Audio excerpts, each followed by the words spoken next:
Hi, my name is Marcia Cripps. I'm an agronomist and pest control advisor coming out of Central Valley, California.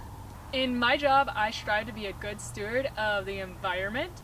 I'm really proud to be partnering with the Propane Education and Research Council to help share the stories of my customers and how everybody in agriculture is doing their part to help find sustainable energy sources such as propane. Growers and farmers that I work with use propane for numerous things. They use them to power grain dryers, generators, wind machines, orchard heaters, and to even heat farm buildings, and so much more. One of the crops that I work with out here in the Central Valley is citrus, and one of my growers, Keith Nielmeyer, uses propane as a renewable resource to power wind machines and relies on it for a variety of other things, such as operating his packing house and even his spreader trucks. To help with the warming process, Nielmeyer uses an idea from his grandfather of burning peach pits, but he made it a cleaner operation with propane. And then one of the things that we do, that I've done in particular, and this is something that I learned from my grandfather a long time ago, when I was just in my 20s, he used to burn peach pits in an old-fashioned wood stove. Huh. So I said, man, if I could harness that, I wouldn't have to use diesel fuel smudge pots. And that was expensive and polluting. Now what we do is we burn them in a 4x4 by 2 foot deep wooden fruit bin, and we fill it up and we light it off with a propane torch.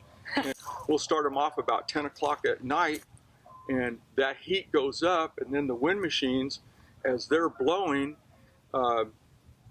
force that warm air back down on the ground. And that wind machine, every 4.5 minutes, makes a 360-degree rotation, besides the propeller just blowing it.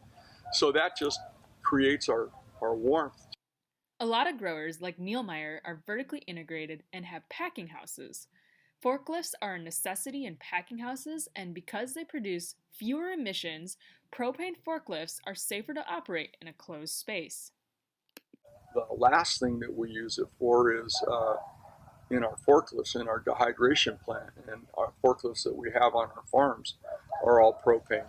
Again, we reduce the theft portion, but it's also cleaner and better. We don't have the CO2 and problems and stuff when it's around people. Compared to diesel and electric forklifts, propane powered produces fewer nitrogen oxides, sulfur oxides, and hydrocarbons.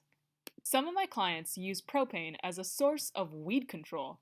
Propane powered flame weeding systems are a highly efficient and organic alternative to traditional pesticide applications.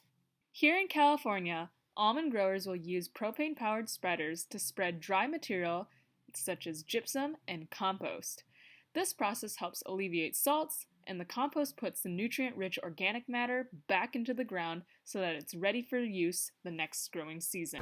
I hope you learned in this video that propane is a cost-effective option that can be used in a variety of ag operations and equipment today. Propane is a part of the solution when it comes to finding a renewable energy source. And if you want to learn more about propane, you got to visit propane.com. Tell me how propane affects you and your business by commenting below.